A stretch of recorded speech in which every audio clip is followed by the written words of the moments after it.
mu xare ko àjjana bi jaay Seydina Muhammad. waaw.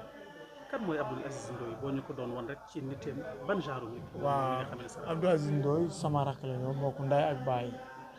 maa ko yar mais ñaan ku am kersa la ci doomu aadama fii moom kër gi moom nit mënul wax ni Aziz jote naa ak man wala tooñ na ma wala dara waaw te nitu nit ñi la tamit aussi nitu nit ñi la woon quoi waaw boo gisee tey li fi ñëw ci ay nit rek da ngay xam ne nitu nit ñi la waaw. ñaata at la amoon exactement. Aziz 30 ans la am waaw 30 ans la am. yan anam ci lañu wax ni wala ci lañ la wax ni moom la Abdoul Aziz Ndoye ñàkkee ba. waa man bi affaire yi amee parce que damaa voyagé woon lundi si fajar laa ñëw moom affaire yi lundi matin la am parce que damaa dugg si ñu ne ma pourtant Aziz léegi la génn ma ne ah ok kon xam naa ñàkkul ñu gisante wuñ tey si lundi bi ma toog ma tëdd ba ay 10 heures sama yaay yee ma ne ma Aziz dañ ko woo ne ko Aziz dafa def choc ma ne ko Aziz yorul moto bay def choc mu ne ma noonu nee nañ dafa am ku ko dóor jaasi bi ma déggee loolu pour man benn dóor la rek boo xam ne nii peut-être méttiwul quoi ma ne ñu ne ñu nañ tase principal après ñu dem principal si lañ ñu waxee nañ ñëw CTO léegi boobu ay 10 heures la mais Aziz bi muy ñëw CTO boobu 14 heures jot na waaw parce que li mu génn si deret dafa bëri te blessure yi dafa bëri aussi waaw parce que defe naa 7 coups de machette koo ko dóor ak lelli loxoom dafa metti daal. 7 coups de machette moom 7 coups de machette la ko dóor loolu lépp waaw. lundi lañ la wax ni dañ ko agressé dóor ko jaasi. bi ngeen yëgee xibaar bi ngeen fa demee ku ko dégg tamit ci li ñu wax comme information moo dina ki ko dóor jaasi bi amoon nañu peut-être lu doxoon seen diggante ñoom ñaar. loolu am na loo ci mën a leer d'après li ñu wax mooy Aziz ak waa ji ñoom ñaar bokkuñu sax li ñuy dund parce que nee ma waa ji il paraît que Ibadou la moo ko Aziz bokkuñu fi ñuy liggéey peut-être genre kii ñoo dend terrain yi ñoo dend xam naa du ñàkk ni waroo borne fii laay borne nii dem beneen jour waa ji eenal ko xam naa bàyyi parce que li ñu wax mooy Aziz da doon ndékki Aziz da doon dafa toog di ndékki fi mu toogee di ndékki fa la ko waa ji bettee dóor ko jaasi bi ñu ko njëkk a dóor fii dafa xar yeneen yi si dënd bi yi si loxo yi këtt baaraam yi xam nga loolu ku ànd ak xelam du ko def waaw d'après ni mu doon baaree jaas yi moo dagg loxo yi waaw. d'accord agression bi daf ko fekk muy ndekki fële ca Bambilor moom fa mu ko fekkoon di ko fa agressé lan la fa doon liggéey dafa doon borné dafa doon garder wala lu mu fa doon da doon borné ci kii waaw da doon borné ci terrain yi waaw. ndax ki ko faat jotoon ngeen a xamante ak moom yéen famille bi. non xamuñu ko nee nañu daal Goudiaby la tudd Joolaa la te d'après bi ma demee aussi ci dëkk ba liñ ma xamal ne ma waa ji c'est pas la première fois mu def ko am na ku mu musoon jotel ci affaire u terrain te ko papa moom terrain mu dàq ji ko ak jaas moom Goudiaby def na loolu waaw avant muy def lii Aziz. ginnaaw bi nga xamee ni blessé na mën nga ñu wax un petit peu ci yan état ngeen ko fekkee ginnaaw bi nga xamee ni blessé na lu jiitu muy ñàkk bakkan. waa Aziz bi muy ñëw il faisait 14 heures passées presque je sais pas mais presque 15 heures moins waaw c'était woo la ñu fekk maa ngi taxaw si buntu urgence bi Aziz bi muy ñëw déjà mi ngi comment nelaw na après si la ko waa c'était woo jël man sax dem naa ba si yàgg mënalee biñ ko jëlee ñoom. garab yi ñuy wax yëpp jënd nañ ko déjà malade bu nga yor koo xam ne urgence la mu ñëw fa 14 heures ba 21 heures la ñuy soog a wax pour ñu jënd yenn matériel pour ñu opérer ko doon nañu jëndloo ay garab ak ay ordonnance ñuy jënd waaye ji sax bi ma ñëwee ma ne ko grand mais kii dafa sonn mu ne ma dañ koy renforcer parce que il avait perdu beaucoup de sang mu ne ma dañ koy renforcer man tamit si renforcement boobu xawoon naa jàpp tuuti négligence waaw parce que man tiim naa Aziz xool naa ko gis naa blessure yi nu mu mel du woon ku war a xaar ñuy renforcer wala dara négligence bi ci ban côté nga gis jàpp nga ni taxawaay bi ñu waroon a am ci début bi peut-être manquement nga waaw ci gis. mais xam nga Aziz nga indi fa malade 15 heures déjà 15 heures jàpp 15 heures jàpp 9 heures la fa def 15 heures ba 9 heures du matin 15 heures du soir 9 heures du matin gaañu na liñ jënd say ay garab mat na 600 000 si diggante bu gàtt boobu tamit faj mi war nañ ko xoolaat ci koo xam ni mu ngi woon dans le coma aussi. waaw ok parce que ñun dañoo jàppoon ni Aziz peut-être ñoom lu ñu laaj ci xaalis ñu faj ko bu Aziz yeewoo mun ñu wax lan moo xew mais malheureusement mu jéewul yeewu. kon yéen bi mu ñëwee ba ni muy ñàkkee bakkanam mu jéewul yow mu jéewul wax ak Aziz yéen. ki mujjee waxal mooy patron am te li mu ko wax mooy diw moo ma fekk may ndékki mu dóor ma ay jaasi daf maa bett te effectivement noonu la demee. wax nga ko mu nekk sa rakk moom si dimanche bi kon mu ngi woon ci kër gi la yedd ba lundi la xëy ba dem liggéey. lundi matin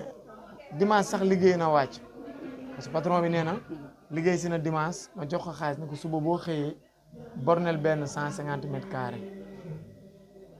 même nee nañ sax bi mu xëyee lundi woo na benn maçon pour mu indil ko mool ak ciment pour dafa am fu muy borne mais après Aziz parce que day teel a xëy moom 6 heures day yeewu dem parce que xam affaire terrain da ngay teel a xëy nekk si affaire administration yi lijjanti kayit yeeg yooyu léegi nag ci teel a xam naa xëy boobu toog di ndekki si la jëy bi amee. d'accord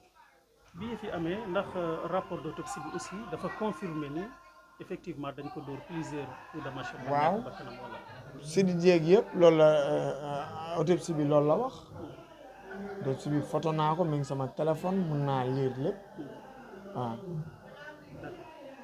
ki nga xamee ni moom moo ko faat jamono ji mu ngi ci loxoy yoon ndax it ginnaaw bi nga xamee ni ñàkk na bakkanam moom Abdoul Aziz autorité judiciaire yi ñëw nañu pour jege leen xëy na pour jéem a conclure li nga xam ne mooy seen enquête. waaw moom bi mu defee loolu xam naa affaire yi ëpp na ko doole mu jël jaasi bi dagg boppam xaañ boppam bi mu demee hôpital Youssou Mbargane d'après li ñu wax fa la nekk bi mu fa demee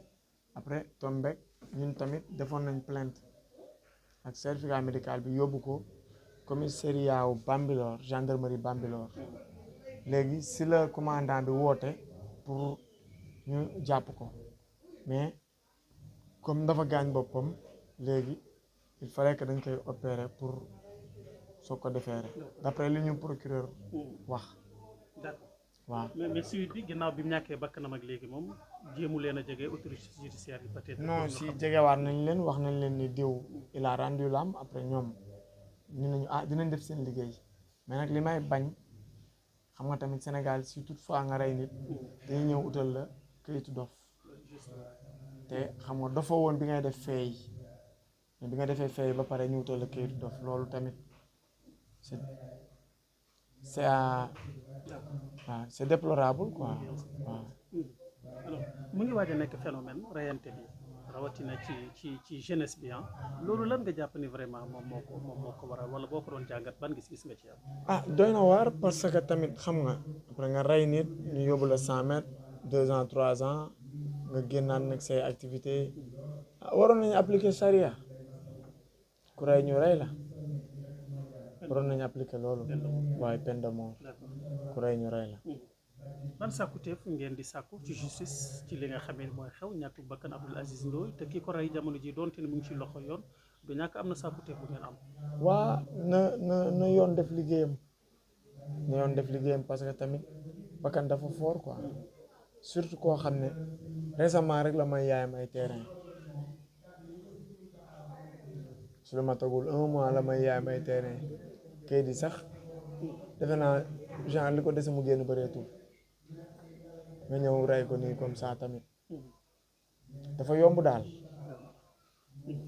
ñun daal dañuy ñaan xam nga justice na def liggéeyam xam nga tamit li neexul ci xol ñun bu doon sax genre anam bi mu deewee dafa metti blessure yi metti na trop. donc état bi ngeen fekkee corps bi métti na daal doy na waar. non trop metti na trop